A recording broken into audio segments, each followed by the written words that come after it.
안녕하세요. 반갑습니다. 최봉철입니다. 요즘 신종 코로나 바이러스 때문에 굉장히 많이들 힘드시죠? 집에서 못 나오시고 심심하시고 하신 분들도 계실 거예요. 많이 답답하신 분들이 계시겠는데, 이제 여행을 좋아하시고 여행을 계획하시는 분들을 위해서 제가 지금 살고 있는 사천성 송도시에 대해서 잠깐 소개시켜드리고자 하고 이렇게 나왔습니다. 잘 부탁드리겠습니다.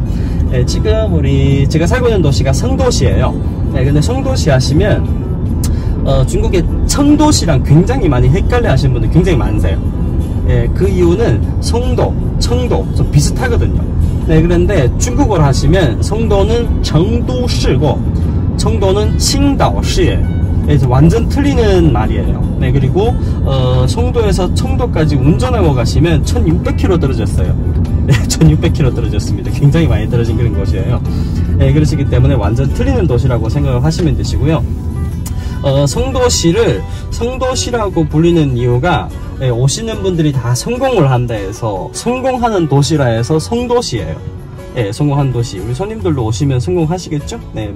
물론 성공하시겠죠. 그리고 성도시 하시게 되면 중국 서남 지역의 문화의 중심, 경제의 중심, 교육의 중심, 경제의 중심, 모든 것이 중심이라고 생각하시면 돼요. 중국 서남 지역의 중국의 북경이라고 생각하시면 돼요. 중국의 베이징하고 상해를 합해준 그런 느낌이라고 얘기하면 될까? 그런 도시고요. 1600만 인구가 살고 있습니다. 이 도시에. 지금 아직도 많이 늘어가고 많이 발전하고 있는 그런 추세고요. 그리고 성도시, 성공하는 도시 하시는데, 이 중에서 가장 성공하신 분이 누구냐? 성공하신 분이 굉장히 많아요. 근데 그 중에서 우리가 아실만한 성공하신 분이 한 분 계시는데, 그분이 누구냐 하면 바로 유비예요. 황제 유비죠. 유비가 세운 총나라의 수도가 바로 성도시가 되시겠습니다. 그래서 오늘 첫 촬영이기도 하시는데 굉장히 많이 떨려요. 첫 촬영이기 때문에. 그러니까 첫 번째 촬영으로 이제 우리가 잘 아시는 유비를 모시는 사당으로 가도록 하시겠는데, 무후사예요. 이름이 두 개입니다. 하나는 무후사고, 우리는 보통 무후사라고 많이 불리시는데 중국의 분들은 한소열묘라고 굉장히 더 많이 불러요. 그 이유는 좀 이따 우리가 무후사에 가서 다시 얘기해 드리는 거로 하시겠습니다. 무후사에 도착을 했어요. 그리고 지금 앞에 줄 서시는 분들이 보이시죠? 이분들은 지금 중국에서 관광지 입장을 하려면 QR코드가 있어야 돼요. 안전코드라는 그런 QR코드가 있었는데, 그 코드로 스캔을 하고 문제가 없다 하면 입장을 할 수 있는 그런 상태라고 생각하시면 되시고, 앞에 보시면 한소열묘라고 적혀져 있어요. 한소열묘는 무슨 뜻이냐 하면 한나라 때 서울 황제의 묘지다 하는 그런 얘기예요. 근데 아까는 무후사라고 얘기했잖아요. 오른쪽에 보시면, 오른쪽에 저 위치에 무후사라고 적혀져 있어요. 무후사고 한소열묘라고 불리는 이유가, 보통 사람들은 무후사라고 더 많이 부르시는데, 무후사는 제갈공명을 충무후라고 불러요.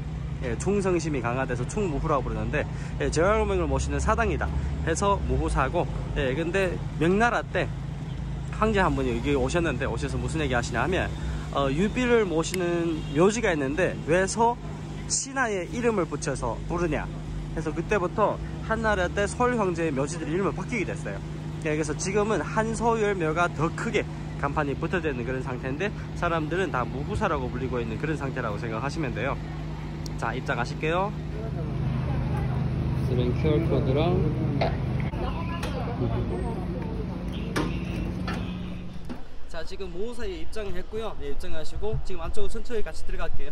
그리고 무후사에 입장하시자마자 보시면 이제 오른쪽 왼쪽에 보시면 나무가 굉장히 많아요. 굉장히 그런 한적한 그런 곳이에요.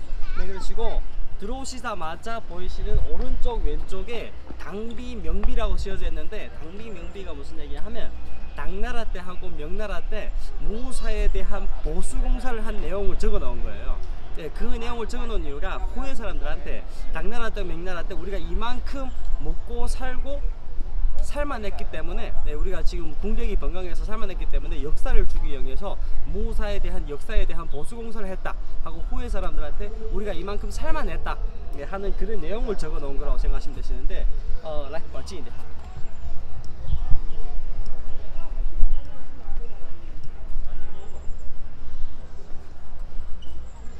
오른쪽에 당비, 자 반대쪽에 명비예요. 그럼 사실상 사실상 중국의 나라 중에서 중국 역사를 알려면 가장 꼭 아셔야 되는 역사의 하나가 첫 번째 진나라를 아셔야 돼요. 진시황. 네, 중국을 통일한 사람이 진시황. 진나라 때 시작해서 황제를 했다. 네, 진시황 이야기 쉽게 이렇게 이해하시면 돼요. 네, 두 번째 당나라. 예, 중국이 가장 국력이 강했던 시기가 당나라예요. 예, 그때 뭐 술로 이제 뭐 욕조를 만들었다든지 양귀비를 위해서 뭐 여지를 운남성에서 따왔다든지 굉장히 재밌는 이야기 많아요. 네, 그리고 명나라하고 청나라예요. 요 몇 개 나라가 중국 역사상에서 가장 중요한 몇 개 나라라고 이해하시면 되시고, 네, 그러면 당비하고 청비가 있는데, 당비하고 명비가 있는데 왜 청비가 없냐? 예, 바로 명비 오른쪽에 검은색 비석이 두 개 있어요. 예, 자, 그리고 당비의 오른쪽도 검은색 비석이 두 개 있습니다. 저 네 개의 비석이 바로 청비예요. 예, 우리 청나라 때는 당나라, 명나라보다 4배 잘 나갔습니다 하면서 이 비석을 4개 만들었어요. 자, 안으로 갈게요.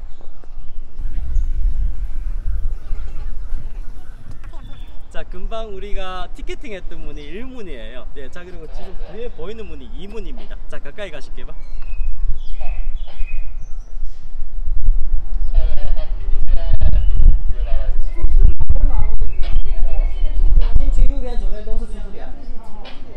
자, 그리고 이게 2문인데 위에 보시면 간판 보이시죠? 네, 간판에 명량청고라고 적혀져 있어요. 네, 명량청고라고 적혀있는데 그 중에서 첫 번째 글자 명자 보세요. 네, 명자가 좀 이상하죠? 우리는 보통 일월 명자라고 얘기하는데 여기에서는 목월 명자를 썼어요. 네, 무슨 의미냐 하면 밝은 명자예요. 네, 근데 왜 이렇게 이 유명한 관광지에 틀린 글자가 있냐? 틀린 글자가 아니고 이 간판을 쓴 사람이 오른쪽 가장 작은 글자 위에 보시면 첫 번째 두 글자가 강희예요. 강희제입니다.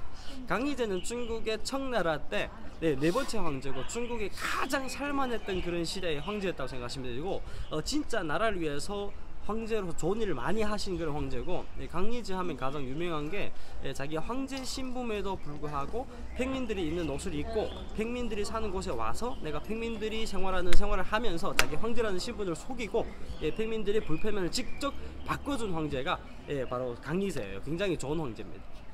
근데 그렇게 좋은 황제가 왜서 명자를 적겠었냐? 지금 도착한 곳이 무후사예요. 무후사인데 우리가 모든 강희 황제는 두 가지 이유가 있어요. 모든 청나라 황제는 가장 걱정하는 일이 한 가지가 있는데 바로 한족들이 반란을 일으키는 거예요. 왜? 청나라의 12명 황제가 한족이 한 명도 없어요. 다 만주족이에요. 예, 한족이 한 명도 없습니다. 네, 그러니까 한족 사람들이 반란을 일으키는 것을 가장 걱정하는 황제가 바로 청나라 황제들인데, 그러면 한족들을 반란을 일으킨다 하면 금방 청나라 전의 조대가 명나라거든요. 명나라 황제가 한족이에요.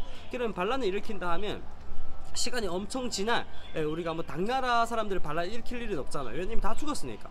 네, 살아있는 명나라 사람들을 반란을 일으켜서 가장 걱정을 해요. 네, 그런데 그 밝을 명자가 바로 명나라 명자가 되시겠습니다. 그러시기 때문에 청나라에서는 명나라 명자를 못 쓰게 됐어요. 예, 그게 첫 번째 이유고, 두 번째 이유. 그러면 대타할 수 있는 글자가 굉장히 많은데 왜서 굳이 이렇게 목월 명자를 쓰냐? 삼국지를 보시면 중국의 4대 명작이에요. 홍루몽, 서유기, 삼국지, 수호지, 이렇게 중국의 4대 명작인데 그 중에서 삼국지는 왜서 4대 명작에 들어가냐 하면 주인공이 없어요.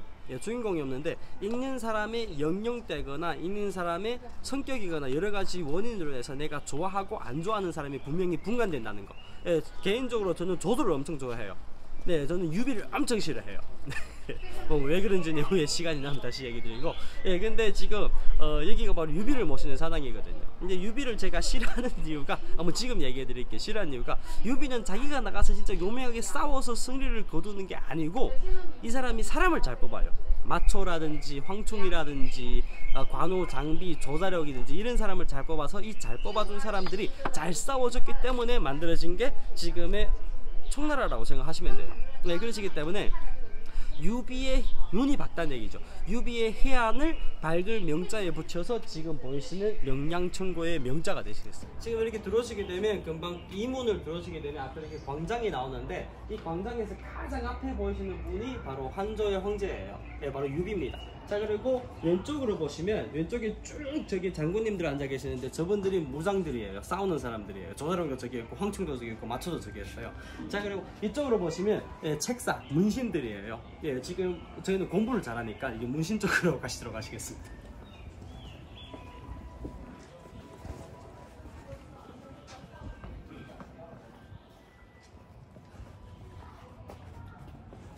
이렇게 무장들 쪽이나 이렇게 문신들 쪽에 보시면 양쪽에 전부 다 이런 멋있는 글이 지금 박혀 있는데 이 글은 뭐냐 하면 바로 출사표예요.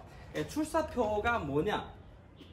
내가 삼국시대 때 이제 세계 나라의 오나라, 위나라, 총나라가 정립이 되고 잠깐만. 没事，你不用那个也可以。 오나라, 위나라, 정나라가 정립이 삼국 정립이 되고 전쟁이 엄청나게 많아요. 그 세 가지 나라가 정립하기 전에도 뭐 적벽대전이라든가 뭐 굉장히 많은 전역이 많으시는데 한 번씩 싸우러 나갈 때마다 출사표를 써요. 내가 이번에 나가서 어떻게 용맹하게 싸우고 어떻게 승리를 거두겠습니다 하고 황제하고 하는 약조의 편지를 출사표라고 부른다고 생각하시면 돼요. 병사를 데리고 출발한다는 그런 의미거든요. 근데 그 많은 출사표가 엄청 많죠. 삼국시대 때는 출사표가 엄청 많은데 그 중에서 가장 유명한 출사표가 지금 우리가 보이시는 그 제갈량이 쓰신 출사표예요. 왜서 유명하냐 하면 뭐 전쟁은 길어지고 이때 당시 보시면 뭐 오호 대장도 다 죽고 이제 제갈량이 유비의 아들 아두를 지금 보좌하고 있는 그런 상태인데 이번에 나가면 제갈량이 계산을 했는데 이번에 내가 죽을 것 같아요. 네, 그러시니까 아두한테 내가 죽으면 아두가 남자가 절대 좋아하지 말아야 할 두 가지를 좋아해요. 뭔지 이제 알아서 판단을 하시고요. 그 두 가지를 좋아하는데 내가 죽으면 아두가 나라를 망칠 게 뻔합니다. 뻔하니까 내가 나가서 전쟁을 해야 되는데 하늘의 명은 어길 수 없고 죽어야 되니까 황제한테 내가 이번에 나가서 어떻게 용맹하게 싸우겠습니다 라고 써야 될 출사표에 뭐라고 써있냐 하면 내가 죽은 다음에 어떻게 악신을 멀리하고 어떻게 충신을 가까이 할 것이며 어떻게 신안을 다스리고 어떻게 벌을 내리고 어떻게 상을 내리고 이러한 내용을 나라를 다스리고 사람을 쓰는 내용을 여기에 적어놨어요. 그러시니까 제갈량은 자기가 마지막에 죽으면서도 자기의 마지막 한 필까지 나라를 위해 바친 그런 사람이에요. 네, 바로 이 출사표가 그 유명한 출사표가 아니에요. 왜서 아니냐? 제갈량이 직접 쓰신 출사표는 볼 수 없어요. 네, 내용은 똑같아요. 네, 근데 지금 보이시는 이 출사표는 누가 썼냐 하면 악비가 쓴 겁니다. 악비는 누구냐 하면 이제 삼국시대가 끝나고 시간이 흘러서 중국의 송나라 시대가 오는데 그 동시기에 악비라는 장군이 계셨는데 굉장히 싸움을 굉장히 잘하는 그런 장군이에요. 어느 정도 다르냐 하면 이 땅이 송나라 땅이에요. 이 땅이 송나라 땅인데 여기에서 이만큼을 악비가 때렸다고 생각하시면 돼요. 그러시기 때문에 병사들 입장에서는 내가 나가서 싸우는데 이 병사를 거느리고 나가 싸워서 승리를 거두고 들어오는 사람이 바로 악비예요. 그러니까 병사의 군십이 황제한테 가 있는 게 아니고 악비한테 가 있어요. 你可以过没事你可以你让他过一下啊来吧 황제한테 가 있는 게 아니고 악비한테 가 있는 거예요. 네, 그러시니까 황제가 악신의 얘기를 잘못 듣고 악신의 얘기를 듣고 무슨 결정을 하냐 하면 악비한테 사약을 내립니다. 여기까지 들으시면 우리가 조금 금방 전에 굉장히 유행했던 이제 도깨비랑 좀 비슷해요. 네, 그런데 사약을 내리는데 황제가 악비하고 약속합니다. 악비가 황제하고 얘기를 해요. 내가 사약을 먹겠는데 내가 때린 땅덩이를 한 바퀴 돌아보고 와서 죽을게요 하고 약속을 해요. 네, 그리고 자기가 때린 땅덩이를 한 바퀴 돌아보다가 도착한 곳이 지금 무사에 도착하시는데 그때 당시에 제갈량이 쓰신 출사표가 바로 여기 걸려져 있던 거예요. 이것을 보고 눈물 흘리면서 우는 거예요. 왜? 똑같이 황제의 나라를 위해서 모든 걸 바치고 열심히 일하는 사람이 있는데 제갈량은 유비라는 좋은 황제를 만났기 때문에 이런 명작을 남겼고 나는 잘못된 황제를 만났기 때문에 죽을 수밖에 없는 운명이 온 거예요. 그러니까 자기의 신세를 한탄하면서 명필을 남기고 싶은데 악비도 무장이에요. 글을 잘 멋있게 쓰고 싶은데 멋있게 글을 쓸 내용이 머리에 안 들어있는 거예요. 그러니까 제갈량이 쓰신 출사표를 똑같이 뺏겼습니다. 똑같이 뺏겼었는데 그 중에서 자 이 글자 보세요. 来记一下看一下这个字看到了吗? 제왕 제자예요. 자, 요것도 제왕 제자예요. 네, 제왕 제자인데 지금 틀리게 썼죠. 지금 삼국지에서 지금 이게 출사표에서 제왕 제자가 모두 28번 나와요. 28번 나오는데 그 중에서 똑같은 제왕 제자가 한 글자도 없습니다. 다 틀리게 썼어요. 이것은 후에 사람들한테 내가 모셨던 황제가 이렇게 변덕이 심한 사람이라는 걸 보여주기 위해서 내가 모셨던 황제가 이렇게 부족한 사람이라는 것을 보여주기 위해서 쓴 출사표가 바로 이 출사표라고 생각하시면 돼요. 그러시기 때문에 이런 이야기가 보이게 되기 때문에 제갈량이 쓰셨던 출사표보다 지금 우리가 보시는 악비 출사표가 더 유명해졌어요.